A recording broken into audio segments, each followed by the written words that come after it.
अच्छे बच्चों, ये है ग्राउंड और यहां से एक ऑब्जेक्ट को कुछ वेलोसिटी देकर फेंक दिया गया थीटा एंगल पे। तो कुछ ऐसा होगा इसका पाथ।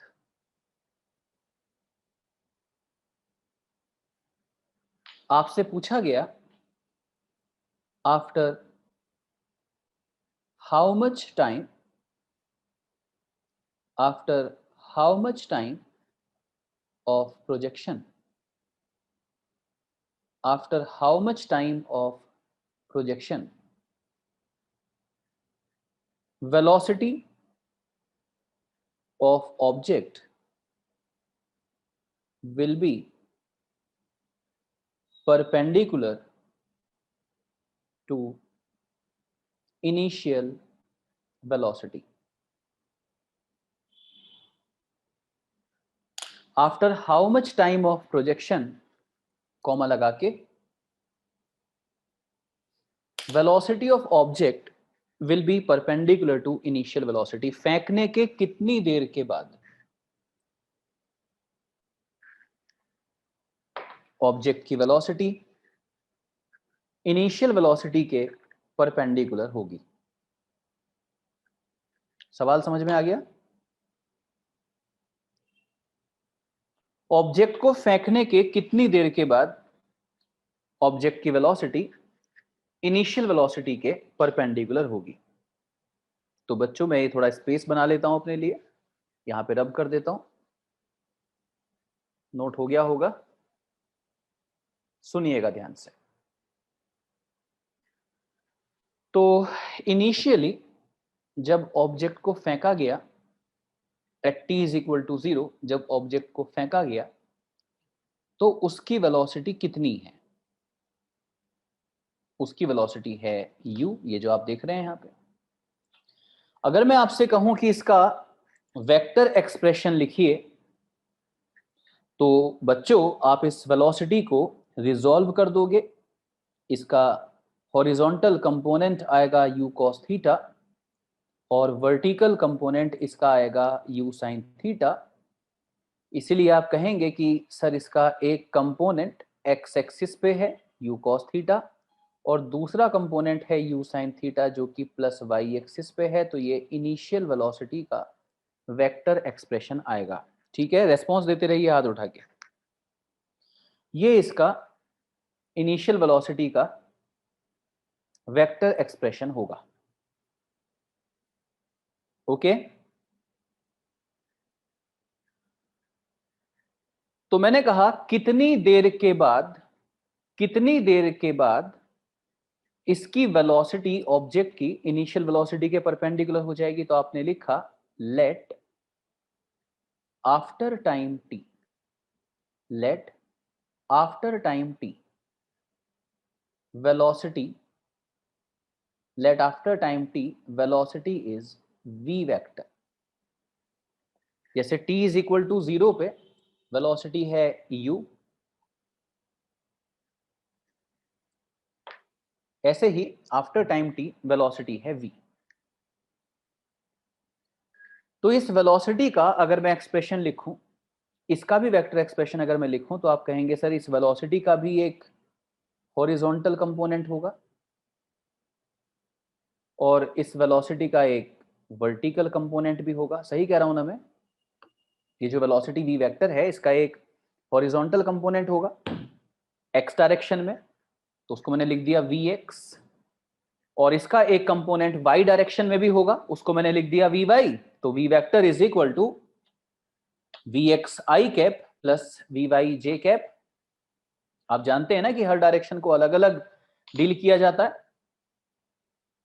तो अगर मैं x डायरेक्शन में कहूं v is equal to u plus at सिर्फ x डायरेक्शन में, तो आपको सारी क्वांटिटी x डायरेक्शन वाली लेनी होंगी, vx ux ax।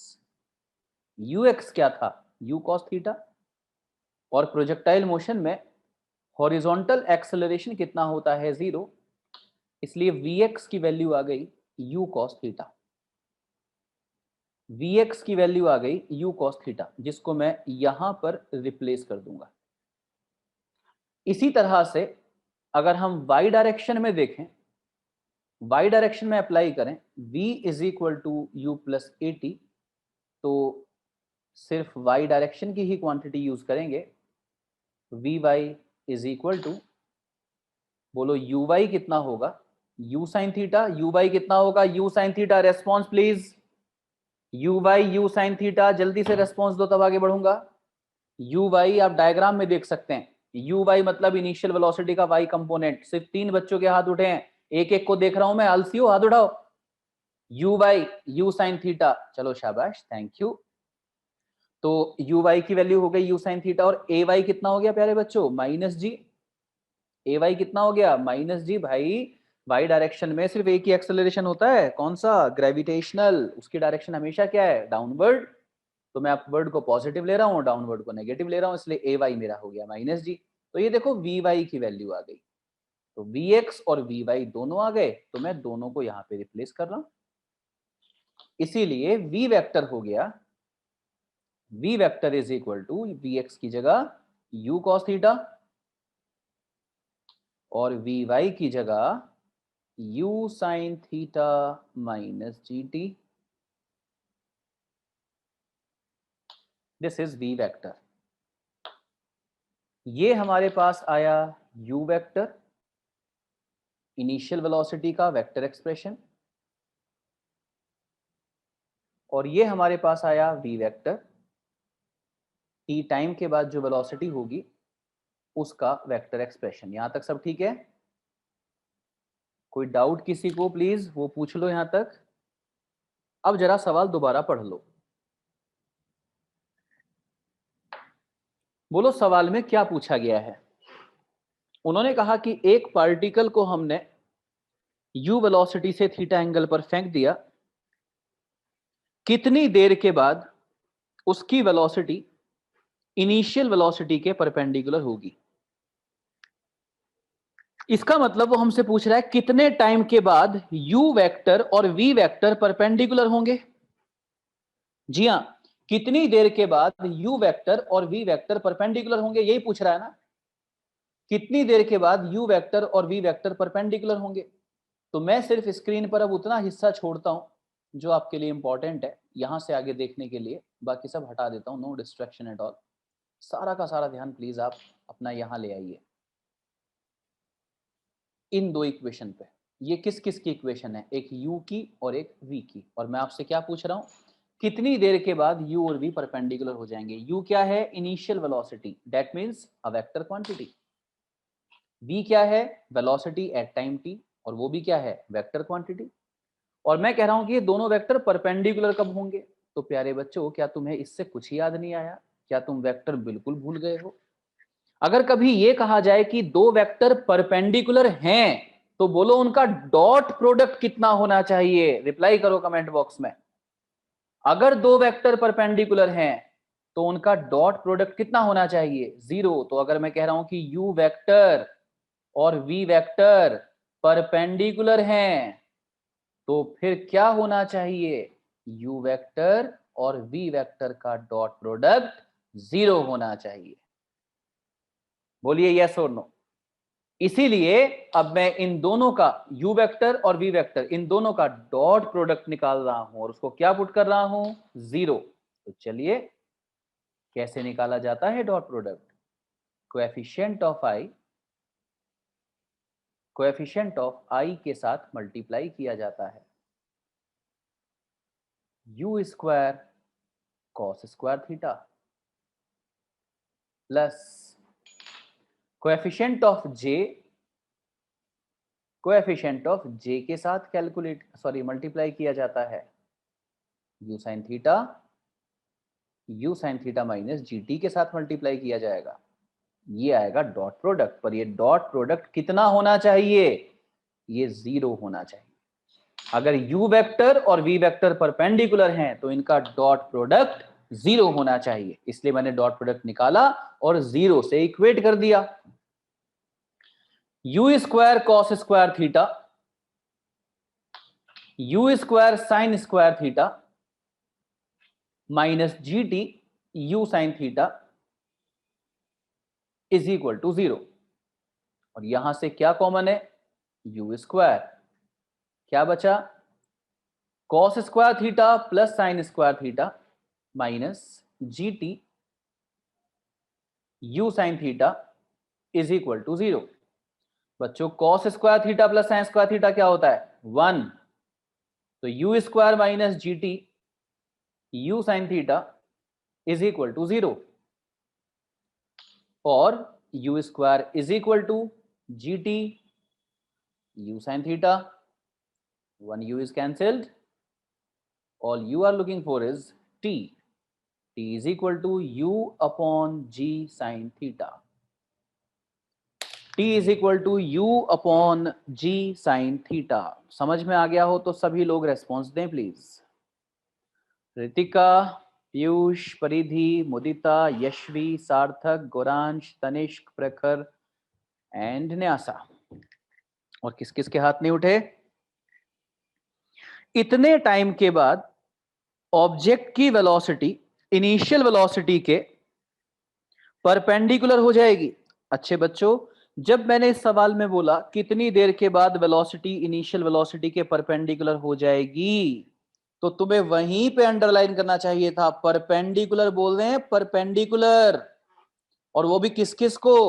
Initial velocity और वेलोसिटी एट टाइम टी को। और वेलोसिटी क्या होती है? Vector quantities. मतलब सर कह रहे हैं कि दो वेक्टर परपेंडिकुलर हो जाएंगे, तो तभी दिमाग की घंटी बजनी चाहिए थी कि दो वेक्टर जब परपेंडिकुलर होते हैं तो उनका डॉट प्रोडक्ट 0 होता है। इसका मतलब सवाल डॉट प्रोडक्ट पे पूछ लिया सर ने। तो u वेक्टर और v वेक्टर इन दोनों का डॉट प्रोडक्ट निकाल के 0 पुट कर देना है। समझ गए ना? ये था थॉट प्रोसेस। ओके। लेकिन पता है मैं तुमसे एक्सपेक्ट क्या करता हूं? देखो मैं इस सवाल को दोबारा करूंगा। देखो मेरी तुमसे एक्सपेक्टेशन क्या है, अब जरा वो सुनना। मैं चाहता हूं कि तुम इतने मैच्योर हो जाओ कि अगर मैं इस सवाल को ऐसे करता तो तुम तब भी समझ जाते।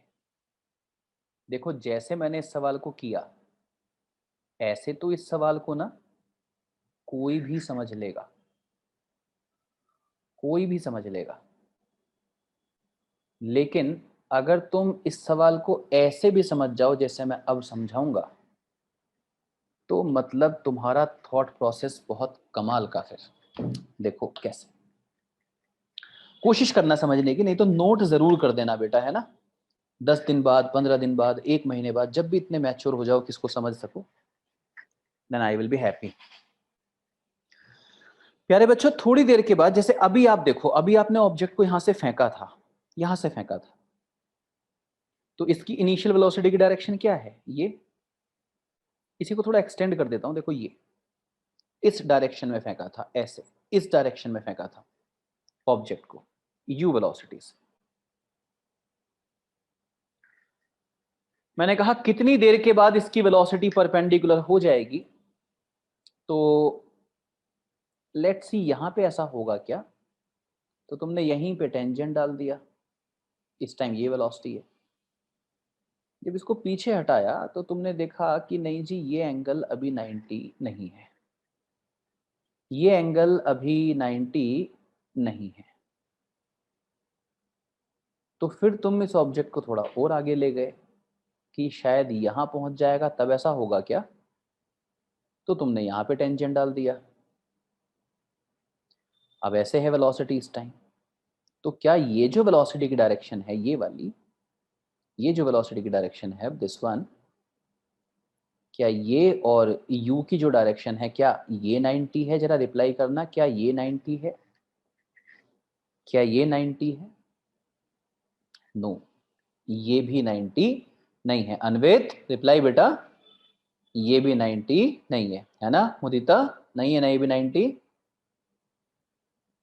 तो फिर जो है तुम यहां से भी आगे गए कि क्या यहां जब पहुंच जाएगा कहीं हाईएस्ट पॉइंट को क्रॉस करके आगे, मुदिता रिप्लाई, तो ये टेंजेंट डाला मैंने, पीछे हटाना, क्या ये 90 है? तो जी हाँ, ये बिल्कुल 90 है।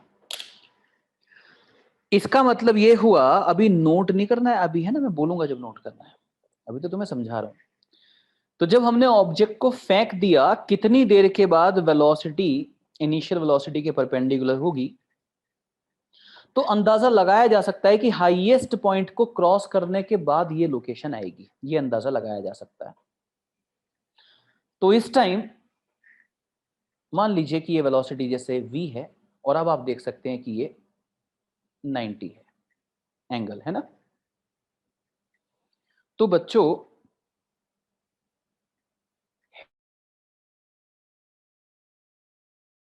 लाइन ऑफ प्रोजेक्शन, क्या हेडिंग डाला? Along the line of projection. Line of projection मतलब वो लाइन जिस लाइन पर ऑब्जेक्ट को फेंका गया था। लाइन ऑफ मोशन हेडिंग नहीं डाला, लाइन ऑफ प्रोजेक्शन, वो लाइन जिस पर ऑब्जेक्ट को फेंका गया था, ये हेडिंग डाला। देखो अभी तक मैं क्या क्या हेडिंग डालता आया हूं, एक्स वाई, मतलब एक्स मतलब एक्स डायरेक्शन में इक्वेशन लगाता हूं, वाई डायरेक्शन में इक्वेशन लगाता हूं। जब इक्वेशन एक्स डायरेक्शन में लगाता हूं तो सारी क्वांटिटी एक्स डायरेक्शन वाली यूज करता हूं, और जब इक्वेशन वाई डायरेक्शन में लगाता हूं तो वाई डायरेक्शन वाली सारी क्वांटिटीज यूज करता हूं। और अब मैं तुम्हें ये बताना चाह रहा हूं कि सिर्फ एक्स और वाई नहीं, आप किसी भी डायरेक्शन में इक्वेशन लगा सकते हो। बस आपको ध्यान ये रखना होता है कि जिस डायरेक्शन में भी आप इक्वेशन अप्लाई कर रहे हो, जो भी आपने हेडिंग डाल दिया, फिर आप सारी की सारी क्वांटिटीज उसी डायरेक्शन वाली लोगे। समझ गए? तो जैसे मैंने लिख दिया along the line of projection, और लिख दिया v is equal to u plus a t. तो इसका मतलब ये जो v है, ये मैं कोई भी v पुट नहीं कर सकता, ये v कौन सा पुट करना पड़ेगा? Along the line of projection. u भी कौन सा पुट करना होगा? Along the line of projection. A भी कौन सा पुट करना पड़ेगा? जो लाइन ऑफ प्रोजेक्शन पे है। और टाइम की तो कोई डायरेक्शन होती नहीं। तो जैसे मैं v की वैल्यू अगर पुट करूं, तो मैंने कहा v की मैं कोई भी वैल्यू पुट नहीं कर सकता। देखो ये v है, दिस इज v, ये जो आपका बना हुआ है v है। मैं v की कोई भी वैल्यू पुट नहीं कर सकता। मुझे v की कौन सी वैल्यू पुट करनी है? जो along the line of projection है। मतलब मुझे v का वो कंपोनेंट लेना पड़ेगा जो लाइन ऑफ प्रोजेक्शन के अलोंग है। ये v है ना, तो मुझे v का वो कंपोनेंट लेना है जो लाइन ऑफ प्रोजेक्शन के अलोंग है। तो v का कंपोनेंट लाइन ऑफ प्रोजेक्शन के अलोंग कितना आएगा? बताओ ये कितना एंगल है? 90 डिग्री। तो v का कंपोनेंट कितना आएगा इस डायरेक्शन में? v cos 90। आई होप आप भूले नहीं हो। आप भूले नहीं हो ना कंपोनेंट करना। अगर किसी वेक्टर ने किसी लाइन से कोई एंगल थीटा बना रखा हो, तो उस वेक्टर का उस लाइन पे कितना कंपोनेंट जाता है? cos theta times. तो v का इस लाइन पे कंपोनेंट आ गया v cos 90, और cos 90 होता है जीरो। क्या होता है cos 90? जीरो। इसलिए आ जाओ इक्वेशन में। तो हेडिंग डला हुआ है along the line of projection, तो मुझे along the line of projection v की वैल्यू पुट करनी है। मतलब वेलोसिटी की वो वैल्यू जो लाइन ऑफ प्रोजेक्शन के अलोंग है, और वो है v cos 90। अब आ जाओ u। मुझे u की वो वैल्यू पुट करनी है जो along the line of projection है। तो आप देख सकते हैं कि u तो सारा का सारा पहले से ही along the line of projection है। तो मैंने u की जगह u ही पुट कर लिया। अब सवाल आया a का। a पे आ जाओ। तो प्यारे बच्चों, अब जरा ध्यान a पर देना, एक्सेलरेशन पे देना। तो इस पूरे के पूरे डायग्राम में एक्सेलरेशन कौन सा प्रेजेंट है? g। और g की तो जो डायरेक्शन है वो हमेशा ये होती है, g की तो हमेशा ये डायरेक्शन होती है। पर मुझे कोई भी एक्सेलरेशन पुट नहीं करना है। मुझे कौन सा एक्सेलरेशन पुट करना है? जो कौन सा एक्सेलरेशन पुट करना है? जो बोलो कौन सा? जो along the line of projection है। मतलब मुझे एक्सेलरेशन की वो वैल्यू पुट करनी है जो इस लाइन पर है, इस लाइन पर, लाइन ऑफ प्रोजेक्शन पर है, क्योंकि मैंने हेडिंग डाल रखा है along the line of projection. प्यारे बच्चों, अगर ये एंगल थीटा है, ये एंगल 90 है, तो ये एंगल 90 माइनस थीटा है, क्योंकि स्ट्रेट लाइन पे टोटल एंगल 180 ही बन सकता है। अगर ये 90 है, ये थीटा है, तो ये 90 माइनस थीटा बचा। तो g का ये कंपोनेंट आया, g का ये कंपोनेंट आया g cos 90 minus theta. g का ये कंपोनेंट आया g cos 90 minus theta. cos 90 minus theta होता है sin थीटा। g का ये कंपोनेंट आ गया g cos 90 minus theta. cos 90 minus theta होता है sin थीटा। इसीलिए a की वैल्यू मैंने पुट कर दी माइनस जी साइन थीटा। अब देखो यहाँ पे फिर से दिमाग की घंटी बजी होगी, माइनस माइनस क्यों लिख दिया इन्होंने? अरे माइनस इसलिए लिख दिया ना नालायको, क्योंकि u प्लस लिया था ना मैंने। तो अगर मैंने u प्लस लिया था तो इसका मतलब ये हुआ ना कि मैं इस वाली डायरेक्शन को प्लस बोल रहा हूं। अगर मैं इस डायरेक्शन को प्लस बोल रहा हूं लड्डुओं, तो इसके अपोजिट वाले को क्या बोलूंगा? माइनस ना। इसलिए माइनस जी साइन थीटा लिखा और टाइम से कर दिया मल्टीप्लाई।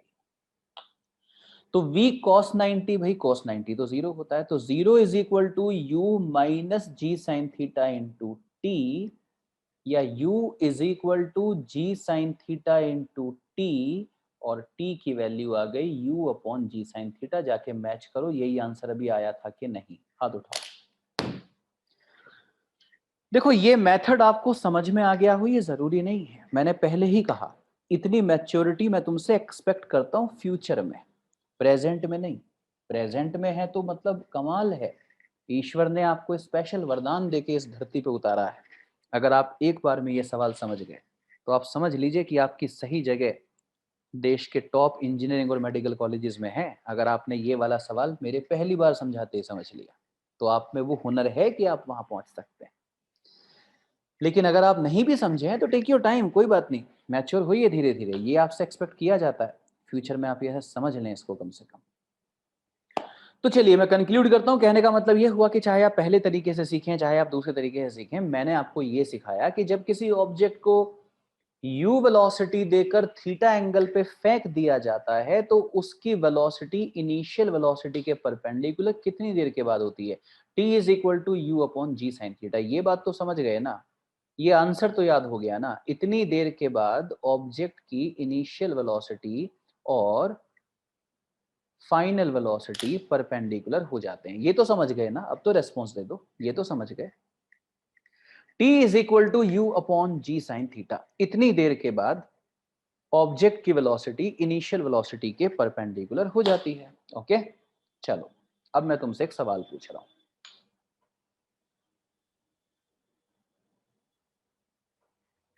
देखो जरा तुमने कितना समझा और कितना एनालाइज किया। An object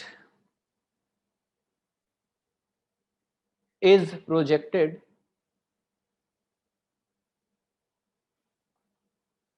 with velocity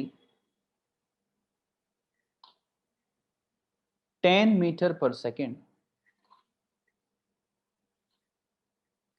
at an angle 37 degree with horizontal.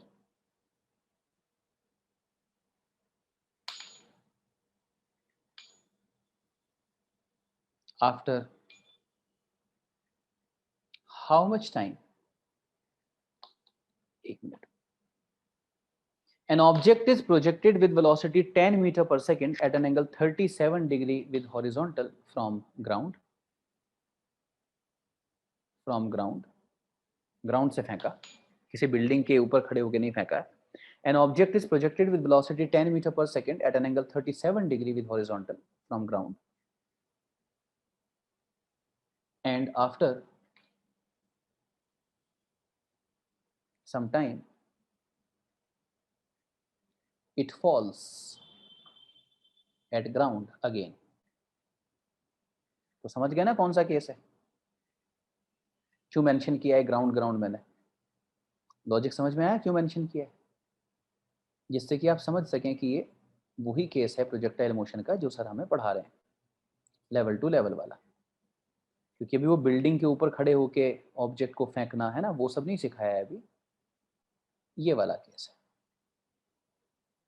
तो मैंने कहा कि आपने एक ऑब्जेक्ट को 10 मीटर पर सेकंड से फेंका, हॉरिजॉन्टल से 37 डिग्री एंगल बनाकर फेंका, ग्राउंड से फेंका और वो थोड़ी देर के बाद वापस ग्राउंड पर ही गिरा.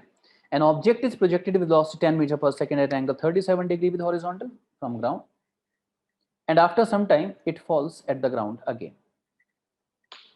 आगे लिखेंगे after how much time? After how much time of projection? फेंकने के कितनी देर के बाद? After how much time of projection? Its velocity. After how much time of projection? Its velocity was perpendicular to initial velocity.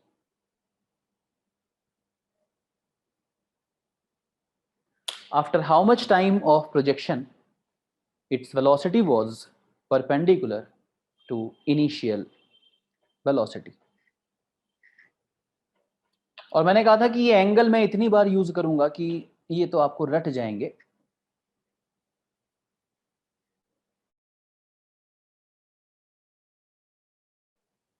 तो sign 37 3/5 मतलब 0.6 होता है, और अगर कभी cos 37 की जरूरत पड़ जाए तो वो 4/5 होता है. साइन 37 डिग्री 3/5 होता है और cos 37 डिग्री 4/5 होता है अगर इसकी जरूरत आपको पड़ जाए. बेटा जैसे ही आपका सवाल सॉल्व हो जाए, आंसर आ जाए, प्लीज कमेंट बॉक्स में लिख दीजिएगा या हाथ उठा दीजिएगा. तो पीयूष ने हाथ उठा दिया है और परिधि ने आंसर लिख दिया है. हो सके तो आंसर टाइप कर दो कमेंट बॉक्स में, मैं देख लूं क्या क्या आंसर दे रहे हो. गुरांश, परिधि ने कहा 5/3, पीयूष 5/3, यशवी ने भी लिखा है 5/3, अन्वित, गुरांश, सभी बच्चे सेम आंसर दे रहे हैं एंड दैट इज 5/3. सार्थक, न्यासा, प्रखर, रितिका,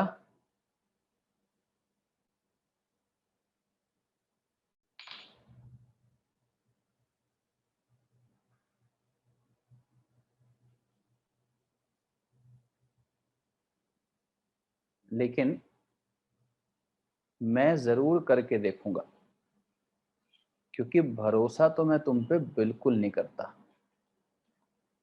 इसलिए मैं करके देखूंगा.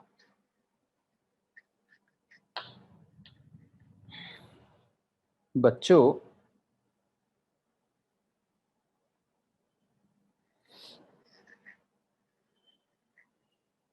T is equal to U upon G sine theta, सही है ना?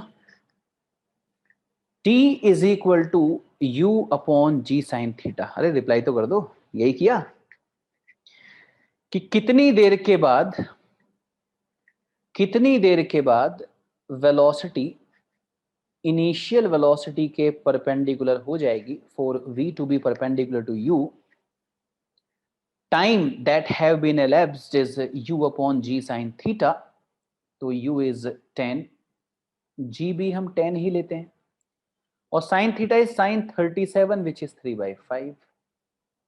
इसलिए टाइम आ गया 5/3 मतलब 1.67 सेकेंड. जरा हाथ उठाना कितने बच्चे? रितिका, अन्वित, मुदिता, न्यासा, पीयूष, परिधि, गुरांश, सार्थक, यशवी, प्रखर. अच्छा, तुम्हें ऐसा लगता है कि मैं तुमसे ऐसा सवाल पूछूंगा कि put the value get the answer? तुम्हें सीरियसली लगता है ऐसा? वेलोसिटी को इनिशियल वेलोसिटी के परपेंडिकुलर होने में 1.67 सेकंड लगेंगे. हाँ, जरा देखें ऑब्जेक्ट इतनी देर चला भी कि नहीं. ऑब्जेक्ट को यहां से यहां पहुंचने में कितना टाइम लगा? T is equal to 2U sine theta by G, time of flight, total time of journey. U की वैल्यू 10, साइन 37 3/5 और G की वैल्यू 10. u 10 दे रखा है, साइन थीटा साइन 37 3/5, जी की वैल्यू भी 10, 10 से 10 cancel, 2 into 3 6, 6/5 1.2 second. Total journey का टाइम ही 1.2 सेकेंड है, ऑब्जेक्ट चला ही सिर्फ 1.2 सेकेंड, ऑब्जेक्ट चला ही सिर्फ 1.2 सेकेंड, और तुम कह रहे हो टाइम 1.67 सेकेंड। कुछ समझ में आया क्या कह रहा हूं मैं? कुछ समझ में आया मैं क्या कह रहा हूं? मैं ये कह रहा हूं कि वेलोसिटी इनिशियल वेलोसिटी के परपेंडिकुलर होती 1.67 सेकंड के बाद होती, मानता हूं, मैं मानता हूं वेलोसिटी इनिशियल वेलोसिटी के परपेंडिकुलर 1.67 सेकंड के बाद होती, पर ऑब्जेक्ट चला ही नहीं उतनी देर, उससे पहले ही जमीन पे गिर गया। इसीलिए इस जर्नी में इनिशियल वेलोसिटी और वेलोसिटी कभी परपेंडिकुलर हो ही नहीं पाई। आंसर होगा नेवर। हाथ उठा के रेस्पॉन्स दो, बात समझ में आ गई तो। वेलोसिटी इनिशियल वेलोसिटी के परपेंडिकुलर होती 1.67 सेकंड के बाद, लेकिन ऑब्जेक्ट चला ही नहीं उतनी देर, वो तो 1.2 सेकंड में ही जमीन पे गिर गया। इसलिए ये ऑब्जेक्ट कभी भी उस मोमेंट को देख नहीं पाएगा, इसकी वेलोसिटी कभी इनिशियल वेलोसिटी के परपेंडिकुलर नहीं हो पाएगी। कहने का ये मतलब हुआ, इसको ऐसे समझो, अगर अभी भी किसी को समझ नहीं आया, आंखें बंद करके ये एग्जांपल सुनो। कोई भी पर्सन, एक इमेजिनरी बात कर रहा हूं, फील आ जाए तुम्हें, इसलिए कोई भी पर्सन जब उसकी उम्र हो जाएगी 180 साल, कोई भी पर्सन जब उसकी उम्र हो जाएगी 180 साल, तो वो सुपरमैन बन जाएगा। कोई भी पर्सन 180 साल की उम्र में सुपरमैन बन जाएगा। तो बताओ बच्चों, उत्तर प्रदेश के मुख्यमंत्री सुपरमैन कितने साल बाद बनेंगे? तो आप कहेंगे सर 180 साल के बाद सुपरमैन बनता है कोई? हमारे मुख्यमंत्री तो होमो सैपियंस हैं, साधारण इंसान हैं, और साधारण इंसान तो 100 साल से ज्यादा जीते ही नहीं है, 100 साल उम्र होती है। इसका मतलब कोई भी इंसान का नाम आप लेंगे तो उसका ये मतलब होगा कि वो सुपरमैन कभी नहीं बन पाएगा। एग्जाम्पल समझ में आया हो तो हाथ उठाओ। सही कह रहा हूं या नहीं मैं? समझ गए? जब होमो सैपियंस का लाइफ स्पैन ही 100 ईयर्स है और सुपरमैन बनने की एज 180 साल है, तो इसका मतलब तो कोई बन ही नहीं पाएगा। बोलो ठीक कह रहा हूं ना मैं? इसीलिए बिल्कुल ऐसे ही समझो, वेलोसिटी इनिशियल वेलोसिटी के परपेंडिकुलर हो जाती 1.67 सेकंड के बाद, लेकिन वो चला तो नहीं उतना। ओके, हाँ, तो इस बात को इस तरह से एक बार और देखो बच्चों। During the journey v u के परपेंडिकुलर हो जाए, उसके लिए जरूरी ये है कि 2u sine theta by g, 2u sine theta by g greater than equal to होना चाहिए u upon g sine theta के। रिप्लाई कमेंट बॉक्स में यस और नो। ये मोमेंट प्रोजेक्टाइल की लाइफ में आ सके, उसके लिए जरूरी है कि टोटल टाइम ऑफ जर्नी बड़ा हो और time to get the velocity perpendicular to initial velocity छोटा हो, u upon g sine theta छोटा हो, टोटल टाइम ऑफ जर्नी बड़ा हो, तब प्रैक्टिकली ये मोमेंट उसकी लाइफ में आ पाएगा। बराबर भी हो तब भी आ जाएगा बिल्कुल आखिर में। तो टाइम ऑफ फ्लाइट को u upon g sine theta से ग्रेटर देन इक्वल टू होना चाहिए। मतलब u से कैंसिल, g से कैंसिल, मतलब 2 sine theta should be greater than equal to 1 अपॉन साइन थीटा, या 2 sine square theta should be greater than equal to 1। ये साइन थीटा एलएचएस में जाके मल्टीप्लाई में चला गया। या sine square theta should be greater than equal to 1/2,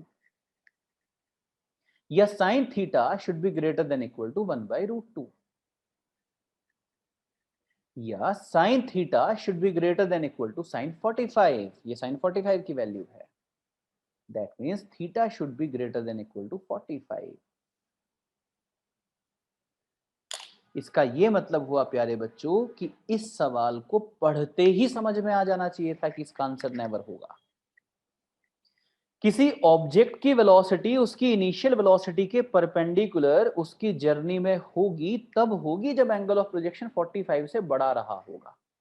आप किसी ऑब्जेक्ट को 45 या 45 से बड़े एंगल पे फेंकिए, उस केस में उसकी लाइफ में उसकी जर्नी में एक ऐसा मोमेंट आएगा जब उसकी वेलोसिटी इनिशियल वेलोसिटी के परपेंडिकुलर हो जाएगी।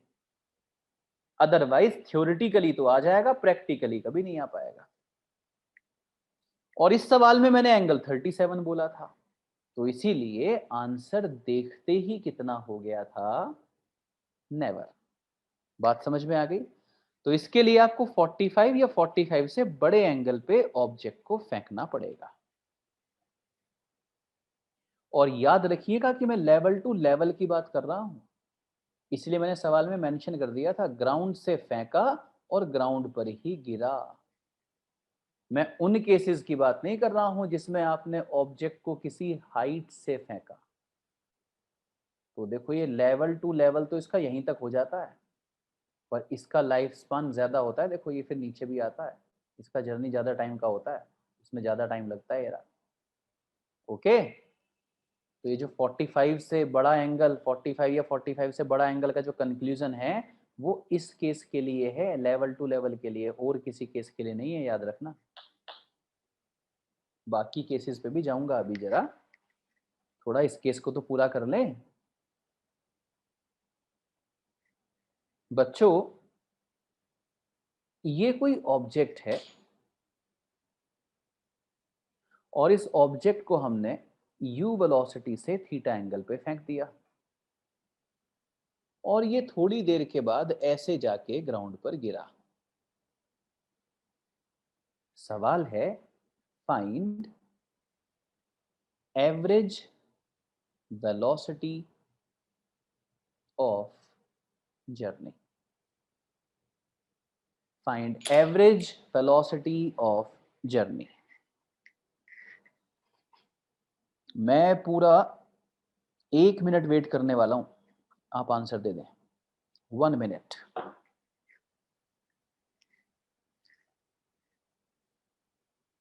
एक ऑब्जेक्ट को हमने ग्राउंड से फेंका है, थोड़ी देर के बाद वो वापस ग्राउंड पर ही गिरा है। मैं आपसे एवरेज वेलोसिटी पूछ रहा हूं जर्नी की।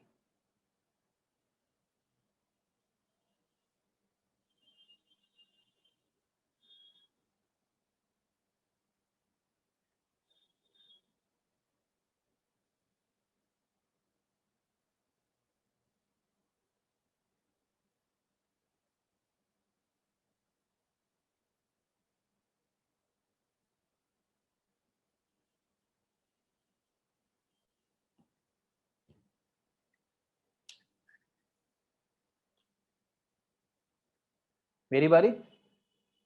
देखिए, इंपॉर्टेंट है कि आप पहले ये समझें कि आपसे पूछा क्या गया है, एवरेज वेलोसिटी। एवरेज वेलोसिटी होता क्या है, आप ये सोच लीजिए पहले। एवरेज वेलोसिटी होता है displacement upon total time. Average velocity होता है डिस्प्लेसमेंट अपॉन टोटल टाइम। इस सवाल को भी एक से ज्यादा तरीके से सोचा जा सकता है। सबसे पहले जो सोचने का सबसे आसान तरीका है उससे मैं बता रहा हूं, डिस्प्लेसमेंट अपॉन टोटल टाइम। तो चलिए बताइए डिस्प्लेसमेंट क्या होता है, चेंज इन पोजीशन वेक्टर, या ऐसे कहें कि पार्टिकल की इनिशियल और फाइनल पोजीशन के बीच का शॉर्टेस्ट डिस्टेंस है ना। शॉर्टेस्ट डिस्टेंस क्या है, ये इनिशियल पोजीशन है और ये फाइनल पोजीशन है, यही तो शॉर्टेस्ट डिस्टेंस है। अगर किसी ऑब्जेक्ट की इनिशियल और फाइनल पोजीशन को एक स्ट्रेट लाइन से मिला दें तो इस स्ट्रेट लाइन की लेंथ को ही उसका डिस्प्लेसमेंट कहा जाता है। तो यही इसका डिस्प्लेसमेंट हुआ, पर ये तो हॉरिजॉन्टल रेंज है। यस और नो? तो अगर मैं एवरेज वेलोसिटी की बात करूं तो displacement upon total time, object का डिस्प्लेसमेंट कितना हुआ, तो आप कहेंगे कि सर डिस्प्लेसमेंट इतना हुआ। देख लीजिए डायग्राम में ये है, और इसको तो हम रेंज कहेंगे, मतलब डिस्प्लेसमेंट रेंज है। और टोटल टाइम मतलब time of flight, total time मतलब टाइम ऑफ फ्लाइट। तो एवरेज वेलोसिटी आ गई। देखो बिल्कुल फॉर्मूला बेस्ड था एकदम। रेंज क्या होगा, u square upon g 2 sine theta cos theta divided by time of flight क्या होगा, 2u sine theta by g, time of flight. बच्चों 2 से 2 कैंसिल, जी से जी कैंसिल, u से u कैंसिल, साइन थीटा से sine theta cancel. क्या बचा, numerator में एक u और एक cos थीटा बचा। Average velocity u cos theta. बेटा समझ में आ गया हो तो हाथ उठा दो। ये था इस सवाल को करने का वन ऑफ द मेथड, जो सबसे आसान मेथड मेरे हिसाब से है। मतलब अगर थोड़ा सा भी बच्चा सोचे कि एवरेज वेलोसिटी सर पूछ रहे हैं तो एवरेज वेलोसिटी क्या होता है, डिस्प्लेसमेंट अपॉन टोटल टाइम होता है, तो बस वो डायग्राम में डिस्प्लेसमेंट देख ले कितना हुआ और टोटल टाइम देख ले, तो उसको डिवाइड करके उसको आंसर मिल जाएगा। लेकिन आज मैं बात ये नहीं कर रहा, आज मैं ये बात कर ही नहीं रहा कि इस सवाल का आंसर क्या है। आज तो मैं बात ही दूसरी कर रहा हूं। आज तो मैं ये बात कर रहा हूं कि मुझे तुमसे एक्सपेक्टेशन क्या है, तुम्हें कितना मैच्योर होना है। आज तो मैं ये बात कर रहा हूं। कब तुम ये महसूस कर पाओगे कि अब तुम इस लायक हो गए हो, उस रेंज में चल रहे हो जिसमें किसी कंपटीशन की तैयारी करने वाले बच्चे को चलना चाहिए। आओ देखो,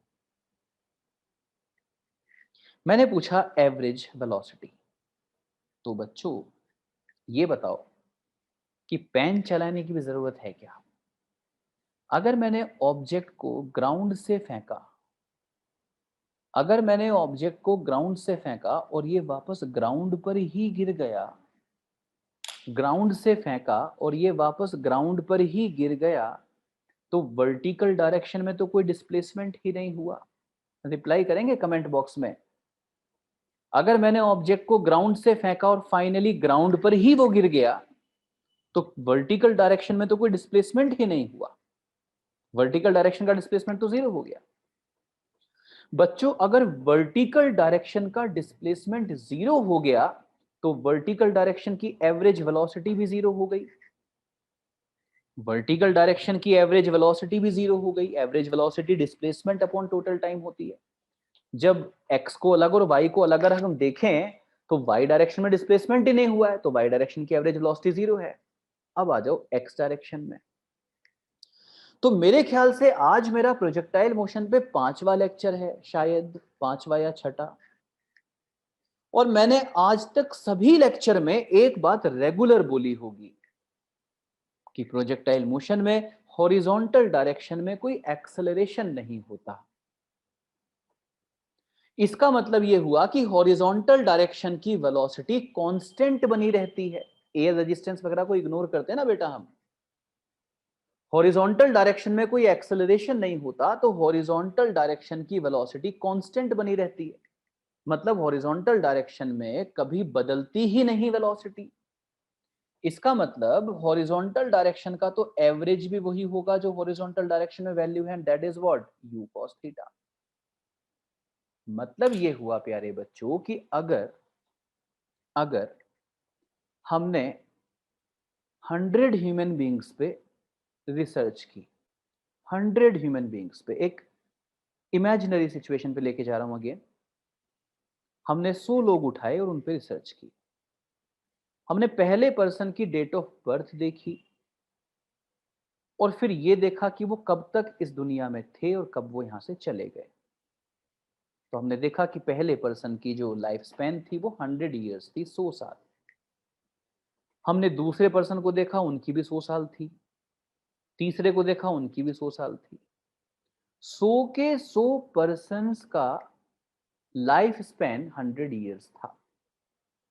तो इस एक्सपेरिमेंट के बाद अगर मैं आपसे ये पूछूं, इस स्टडी के बाद, कि बेटा ह्यूमन बीइंग की एवरेज लाइफ स्पैन क्या है, तो आप क्या कहेंगे?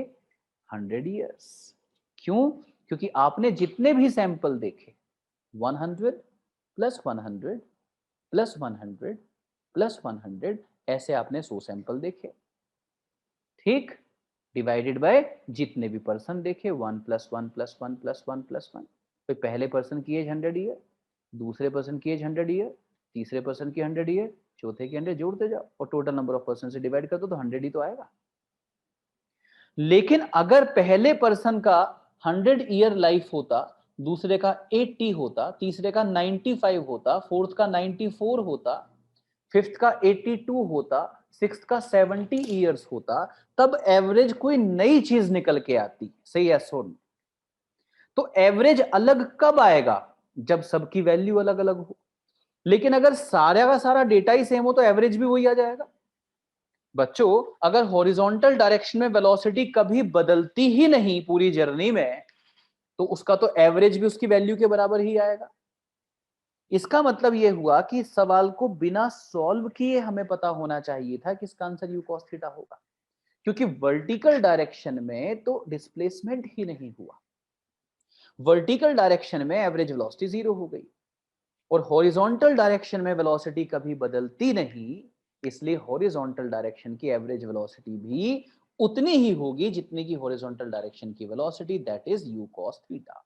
अगर बात समझ गए हो तो हाथ उठा के इशारा करो।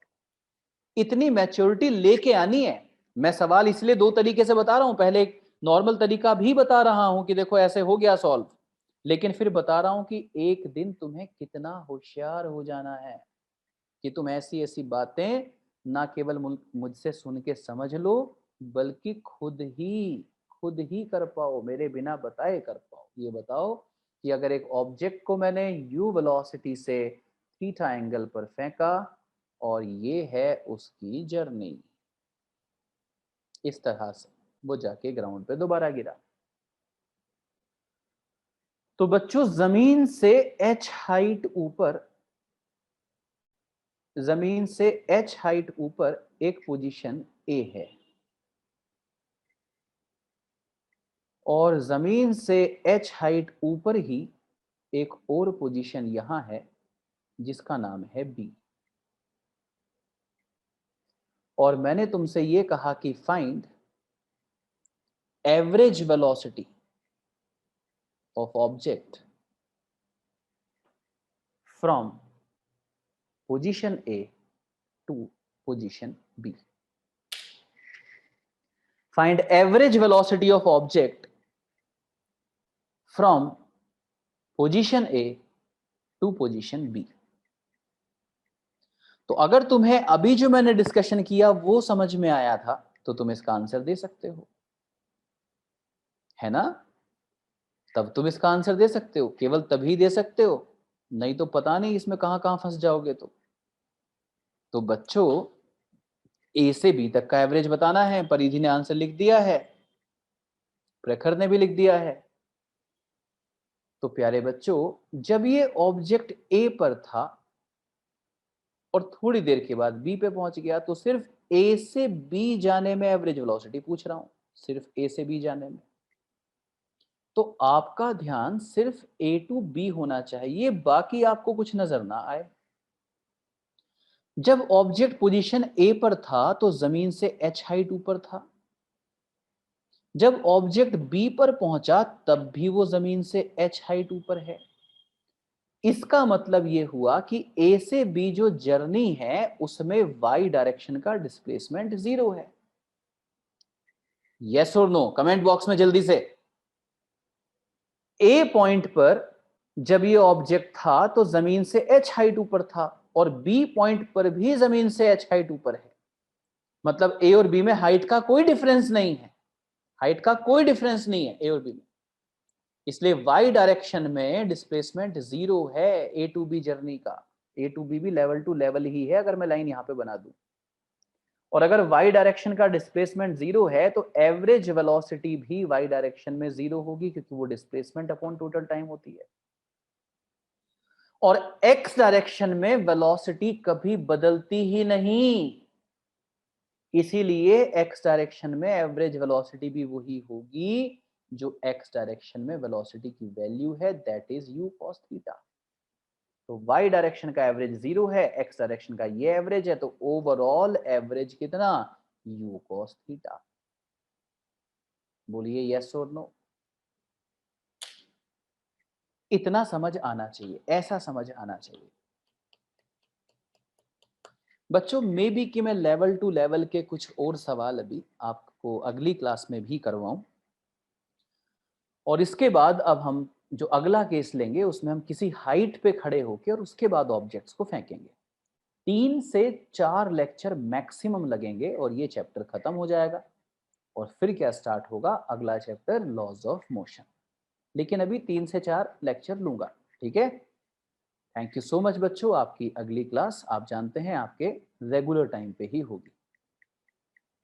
हाँ पीयूष, इंक्लाइन प्लेन भी सारे केस लूंगा बेटा, इंक्लाइन भी लूंगा, किसी बिल्डिंग के ऊपर भी ऑब्जेक्ट को फेंकूंगा, तभी तो कहा भी 3 से 4 क्लास लगेंगी, क्योंकि ये सारे केस अभी होने हैं। थैंक यू बच्चों, थैंक यू। ये वीडियो अपलोड कर दी जाएगी जल्दी ही, जो बच्चे लाइव नहीं है वो रिकॉर्डिंग देख लीजिएगा। Thank you.